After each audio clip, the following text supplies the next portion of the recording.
نواتو كل زدان معلومة قبلك ربي يا دي بجنا جرا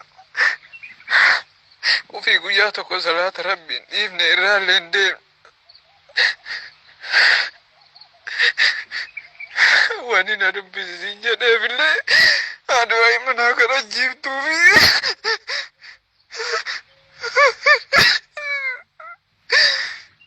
سورة كيا كمتا سنيمو أيون تياري بدي أيون تيا أبانكي يا أيون تيا نتر إيسي دربي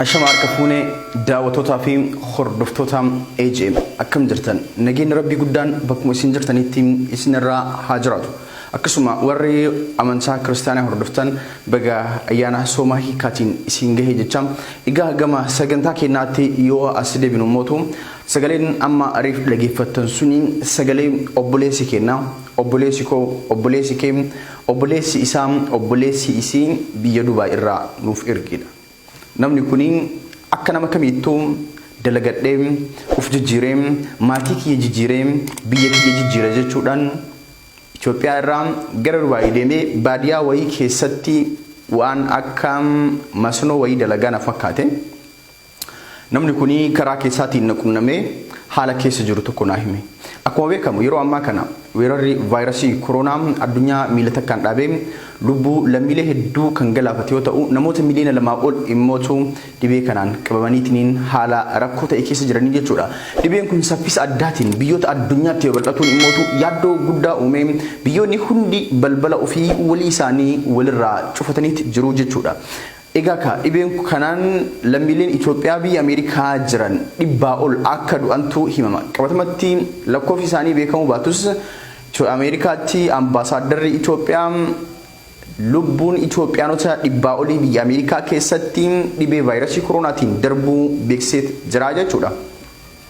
Akkasuma Itoophiyaattis namoota hedduu qabamee biyyoota Afrikaa kanneen keessattis namoota hedduu qabamee Awurooppaa fi Ameerikaa mootu adduma waan achiisan rabbi nutti asin fidin rabbi gama biyya keenyaan fidin isaanirra rabbi balaa san haa kaasu. Egaa obboleeyyan keenyaan obboleessi keenya ka maqaa isaa dhahuu hin barbaanne ka suuraa isaa maxxansuu hin barbaanne akka keessan nu ergeessin dhageessifetti tolchaa mallattoon dhukkuba vaayirasii koronaa ka doktoroonni jedhan guutumaan guututti narratti mul'atee jira. Dhibeen kun yaala hin qabu mana yaalaa kan deemu yoo taate achittis wanti isaan naa godhan hin jirtu namumarraa adda baasanii kunuunsa tokko tokko naa godhuun alatti haa ta'u garuu yeroo itti nageessan kana inumaayyuu dhukkubsattoota biraatiin waa walitti na dabalaniif dhibeen kun natti baay'achuu natti hammaatu sodaadhaa. Kanaaf asumatti uf tursiisee yoo rabbi lubbuu kiyya fudhatillee asumatti haa fudhatu yoo rabbi na baasillee asumatti na haa baasu tolchaa akka rabbiin dhibee kanarraa na fayyisu namoota hedduutti hordoftoota keetiin naagahiin du'aa'ii naa kadhachiisii jechuudhaan obboleessi keenya ka maqaa isaa kaasuu hin barbaanne kuni biyya Dubaay irraa du'aa'ii isinitti deeffatee jira obboleeyyan teenya kan amantaa kiristiyaanaa hordoftu. Protestantis ta'e ortodoksii kaatolikii kan amantaa musliimaa hordoftus kan waaqeffataatis ilma Oromoo biyya Dubaay keessatti dhukkubni mallattoolee vaayirasii koronaa irratti mul'ate kanaaf akka du'aa'ii gootan akka tolchaattis akka miidiyaa AGM'ttis isin gaafadhaa jechuudha. Namni kuni du'aa'iin teessan na barbaachifti kadhannaan keessan na barbaachisaa. Waaqayyo naaf kadhadhaa rabbi keessanaaf kadhadhaa akka rabbiin dhibee kana narraa kaasu jedhaatiin boyaanatti mee jechuudha. Sagalee isaa hunda isin dhageessisu sagalee gara daqiiqaa 10 oltu jira. Inni kuni akkaataa mallattoon dhukkubichaa sun irratti mul'atee fi akkamitti akka isa eegale natti mee hamma hubadhetti anis wantichi gara COVID-19 tti dhiyaata. Kachirraa fi akka nama dhuunfaatti gorsoota ogeeyyota fayyaa irraa argadheenis gama kiyyaan qoodee fi akkasitti jira. Kanaaf hundi keessan obboleeyyan keenya ka Islaamaa, obboleeyyan keenya ka Kiristaanaa, obboleeyyan keenya ka waaqeffataa, obboleessa keenya kana du'aa'ii kadhachuu hin irraanfatina. Namni kun du'aa'ii isinitti deebise. Obboleessi keenya kun du'aa'ii isinitti deebise tanaan nu keessaa si keessaa tarii isarraa tarii isirraa rabbi nama tokkorraa du'aa'ii teenna fuudhuun malaa jechuudha. rabbiin yoo harka jala ol qabatan nama isa sodaatu dhugaan nama isa sodaatu irraa du'aayii hin qeebalaa jechuudha. Sababa nu rabbitti ol iyyannee yaa rabbi obboleessa keenya kana nu fayyisi jenneen rabbi lubbuu isaa nu fayyisuu danda'a jechuudha. Kanaaf hundi keenya obboleessa keenya kana bira dhaabbanneen obboleessa kana du'aayii gochuu qabna. Akkasuma namoota biraatti firu fis waan kana sheer godhuudhaan namni hundi obboleessa keenya kana akka sheer godhuun akka du'aayii godhuun qooda nurraa eegamu baachuu qabna jechuudha. Jara keenya waan biraatti irratti wal gargaarra. Du'aayii wal gargaaruu dadhabnaare du'aayii wal gargaaruu hin dadhabnu. Kanaaf du'aayiin obboleessa keenya kana bira haa dhaabbannu. Egaan itti aansuudhaanii namni kuniin suuraa kiyya maxxansinii maqaa kiyyallee hin himini akkanumatti du'aayii naa kadhachiisnaan jedhe. Maaliif jennaan haati tiyyaa na harkaa rifattii abbaan kiyyaa haadha tiyya natti dhiisetiniin gara daraa akiraa na biraa deeme haati tiyya mootuu na qabdii yoo an jalaa dhibamuu kadhageetu taati na harkaa rifatti akka haati tiyya rifattu hin barbaadu. Kanaaf suuraa kiyya maxxansinii maqaa kiyyas hin himini akkanumatti du'aayii naa kadhachiisii jedhe. Kanaaf jara keenya nama kana du'aayii kadhachuun dirqama jechuudha. Dirqama du'aayii nutti deeffate mallaqa nuun gaafanne gargaarsa nuun gaafanne du'aayii nutti deeffate jechuudha. Kanaaf hundi keessanuu du'aayii godhaafi itti aansuudhaan wanti obboleessi keenya kun isinitti dhaammate. Egaa innis akkuma nama kamiittuu sooshaal miidiyaa gubbatti hirmaannaa poolitikaa hin gaggeessaa jechuudha. Oromoo ta'ee waan gabrummaa keessa jirruuf namni poolitikaa Oromoo keessaa qooda hin fudhanne hin jiru. Maaliif hunduu madaa gabrummaa qaba. Madaa gabrummaa kana keessaa bahuudhaaf immoo dirqama qabsoo nama barbaachisa. Qabsoon kun immoo poolitikaa wal sixuusiisa. Kanaaf tarii sooshaal miidiyaa kana gubbatti adeemsa yeroo gaggeessaa poolitikaa kana goonu keessatti namni tasa yoo kanatti mufattan jiraatte dhiifama naa godhaa. Anna malleen arrabsu garuu tarii yaannummaan kiyya yoo kanama gaddisiisu taate dhiifama naa godhaa jechuudhaan du'aayii isinitti deeffatee jira. Akka dhiifamas gootaniif du'aayii isinitti deeffatee jira. Isinis gaafatee jira jechuudha. Tarii namni kun yoo isin mufachiise akka dhiifama gootaniif isiniif dhaamu barbaadaa jechuudha. Egaa kana mootu itti aansinee nu hoo ati hoo akka obboleessi keenya kuni du'aayii walitti deeffate du'aayii walitti deeffannee jirra akka obboleessi keenya kun rabbi yaadate rabbi yaadannee jirra tun gaafii tiyyaaf ta'eeti. Kaachira darbee obboleessi keenya kanarraa waan guddaa baranne sooshaal miidiyaa gubbatti namooti wal arrabsan sooshaal miidiyaa gubbatti namooti wal xiqqeessan barumsa garaagaraa walii qooduun osoo jiru waan ilma namaa tokkorraan eegamne waan barbaachisaa hin taane waan yeroo ilma namaa namarraa qisaasisuu fi waan yeroo abbichoomsaniitu isarraa qisaasisu waan isa qaanfachiisu waan firoota isaa qaanfachiisu waan maatii isaa qaanfachiisu meeqa kennatu dalagaa jirra. Kanaaf hadaraa hundi kennaa gochoota akkasii sanirraa uf haa eeynu waan dandeenyuun wal haa gargaarru waan dandeenyuun wal bira haa dhaabbannu. Egaa ka itti aansee sagalee obboleessi kiyya naaf kaahee gaggabaabsee isin biraan gahaa. Kanaaf mallattoon dhukkubichaa akkamitti akkanatti mul'ate obboleessi keenya kun maal akka isinitti dhaammate gaggabaabsee akka itti aanutti isin dhageessisiisa. San booda mootu waan tokko tokko waliif dhaamnaa jechuudha. Jirra jirtu baga jiraattee ilma sabaa fi hojjetu ilma Oromoof hojjetu yuutuubii kee baay'ee tokko hordofa. Wanni an dhufeefillee karaa waasaappiitiin na dubbisiisiin jedhe baay'ee tokko giraa na gabba'e beektaa guyyaa sadii kana. Engaddarraa qabee kokkee keessa na dhukkubaa beektaa hin shakke. Lammata adada guyyaa lammataa xiqqoo na dabale hadhas hojiin na dabale. Garuu immoo ho'a san wajjin bakki mana dhukkubuyyuu hin beeku. Jilbas harkas qaama kiyyallee guutumaan guutu gabbuusaa deemaa jira. Ani takki dhibee san ta'amoo dhibee mazabanaa kan. Ani garuu Dubaayin keessa jira namaan immoo agasunda walitti hin makamu. Arabdicha kiyya bichatu guyyaa 4 na bira dhufa. Isattuu ni mannee beeyta ammoo na dhukkuba jedhee yookiin haakimii ka deemu ta'ellee osoo dhibee saniyyuu hin ta'inii nama kaawwanii waliin nama kanii sodaa keessa jira.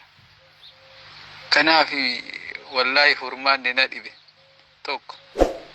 Feesbuukni kiyyallee sanuma maxxansee jiraayyuu baay'ee tokko giraa na gabba'e funyaan keessatti illee na guba na hattifachiisaallee garuu mallattoon akkuma ogeessi fayyaa jedhu san kokkee irra na dhukkubaa kara duubaa kanaan ceekuu lamaan keessa na waraana darbee hadha na waraana kalee nan waraanu hadha na waraana kalee humnumaa fi wanni garaa kanallee midhaan osoma nyaadhu jechuudha.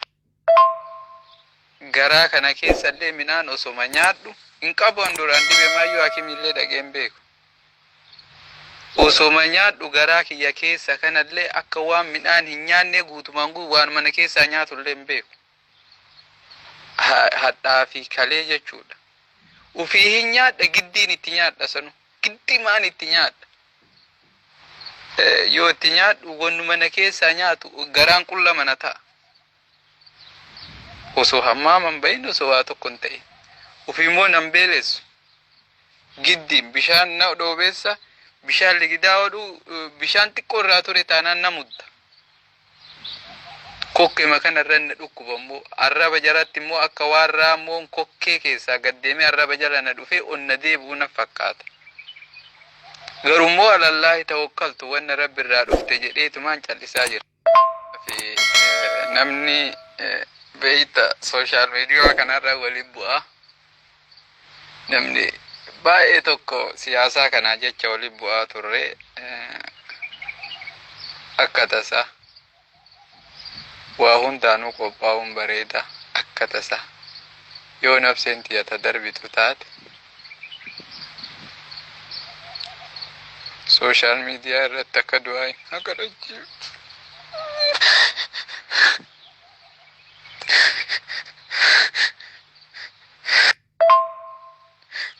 Wallahi tolcha jiruun addunyaatu nutti wanni ani du'allee sodaanne. Waa tokkollee sodaanne. Maaluma qabadhee kan rabbii kiyyaa deema jedhaa jira. Ufii guyyaa tokko salaata rabbiin dhiifne irraallee hin deemne. Wani na dubbisiin jedheefillee aduu himanaa kana jiiftuufi.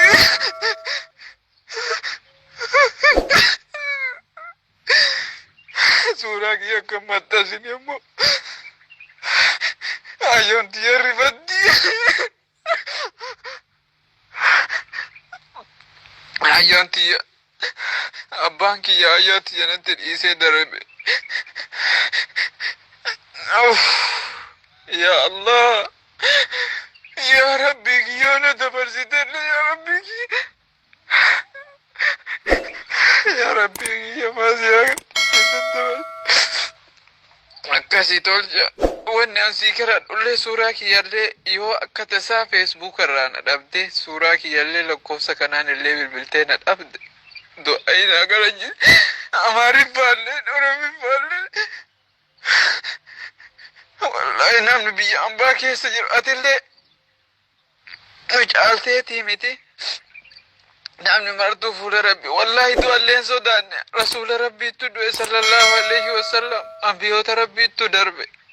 Garuu maal qabadhee deema kara fuula rabbii jechaafi wallahi du'aayinaa kadhachiisi. Yaa rabbii akkasii wallahi billahi orka kaleeti addata guyyaatiin natti dabalamaa deema. Wanna natti hir'ataa deeman jiru garuu ani du'alleen sodaanne dhibeelleen sodaanne.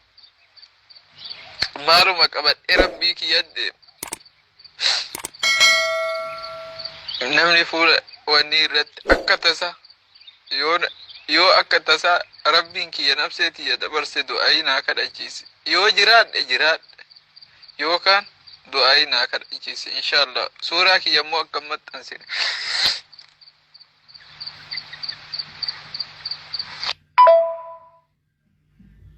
Kaleetu na dhukkuba maal jetta wannuma na dhukkubuyyuu hin beeku bakka. Morma jetta, mataa jetta, harka jetta, qubbii wanni martu. Hoo immoo harkaa na guba hoo. Garummoo akkasuma obsee jalaa deema akkasuma obsee Inchiifne illee jalallee beeyta inchiifne illee akkasumatti alallaahi tawakkaltu jedhee akkasumatti deema beeyta garuu immoo naa guuge amma cirraashii namudduu jammare kokkee kanarra namudduu jammare. Egaan daawwattoota fi hordoftoota keenyaa akkuma sagalee isaa kana dhageettan haalli irratti mul'ate isa kanaa jechuudha.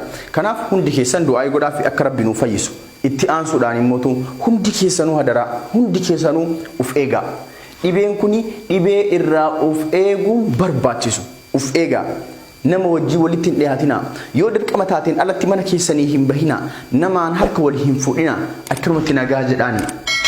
Yeroo baataniitiin hin galtan harka keessan saamunaan dhiqadhaa. Yoo danda'amee mallaqa qabaattan immoo faarmaasii seentaniitiin saanitaayizara bitachuu hin dagatinaa.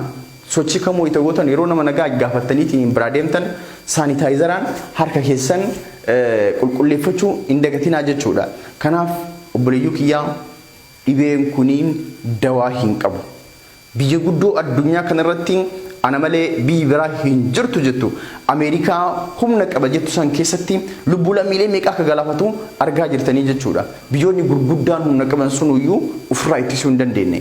Kanaaf hundi keenya bakka jirrutti uf haa eegnu. Lubbuu keenya haa baraatu. Lubbuu maatii keenya haa baraatu. Jireenyi tokkoon keenya wal irratti rarra'a. Jireenyi maatii kootii irratti rarra'a. Jireenyi kiyya maatii kootii irratti rarra'a. Yoo ijoollee qabaadhe jireenyi kiyya jireenya ijoollee kootii irratti rarra'a. Jireenyi ijoollee kiyya jireenya kootii irratti rarra'a. Yoo haadha manaa qabaadhe jireenyi koo jireenya isii irratti rarra'a. Jireenyi isii jireenya kiyya irratti rarra'a. Kanaaf namni gaafa miidhamu gaafa dhibee kanaan hubamee kaduu taate uf irraa hin du'u. Namoota kanneen hundarraa duutaa jechuudha. Kanaaf waan kana tilmaama keessa galchuudhaan bakkuma jirrutti uf haa eegnu wal haa eegnu hamma danda'ameen immoo hubannaa kana waliif haa qoonnu irra caalatti immoo gorsa ogeeyyii fayyaa haa hordofnuun dhaamsa kenna. Egaa daawwattootaa fi hordoftoota keenya sagantaan keenya guyyaa irraa kanuma obboleessi keenya waan natti deeffateef tolcha miidiyaan kee miidiyaa uummataati waan kana uummata biraan nagee waan naan jedheef anis waan obboleessi kiyya natti dhaammate akkuma inni jedhetti fidee isin biraan gahee jira. Kanaaf isin immoo waan inni isin gaafate san du'aa gochuuf hin dagatina. Bakkuma jirtanitti daqiiqaa 2 daqiiqaa 3 akka kiristaanaatitti akka musliimaatitti akka waaqeffataatitti kallattii amantaan keessan isiniif kaaheen yaa Rabbi yaa Gooytaa yaa Waaqayyo obboleessa keenya akka du'aa nutti deeffate kana yaa Rabbi nu fayyisi yaa Rabbi nu fayyisi nagaan nu fayyisi nagaan biyya san keessa jiraachisi waan inni biyyaaf baheef milkeessi nagaan gara maatii ofii akka deebi'u yaa Rabbi nu godhi jettanii du'aa kadhachuun isinitti ulfaatu. Yoo isin obboleessa keessan sanii du'aa kadhattan malaayikaan immoo isiniif kadhatti. Kana tilmaama keessa galchuun dagatinaa daawwattootaa fi hordoftoota keenya sagantaan keenya guyyaa irraa kanumaan golabama. Sagantaa birootiin yeroo biraa hanga walitti deemnutti turtii gaarii isiniif haa taatu.